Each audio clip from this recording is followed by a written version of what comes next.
So what exactly are Ozempic, Wegovy, and Mounjaro, and how do they help people lose weight? So when it comes to these drugs, Ozempic, Wegovy, Mounjaro, first of all, we have to understand about Ozempic. Ozempic is a drug that is given to a diabetic patient, and that has proven that it helps diabetic people. So it controls the insulin release that eventually take care of the blood sugar. Now comes Wegovy. So Wegovy is essentially Ozempic.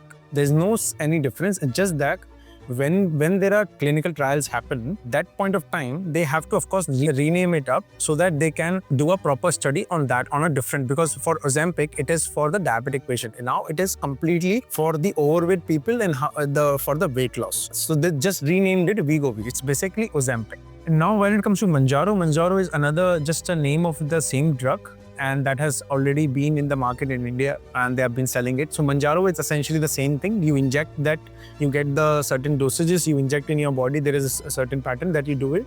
But essentially all of them is just a diabetic medicine. And people are using it for weight loss and stuff.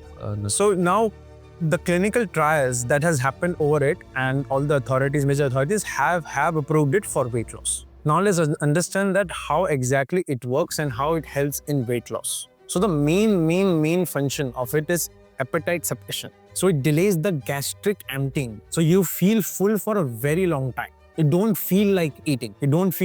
Essentially, if you're not eating, you're not putting in your calories in your body, you will lose weight.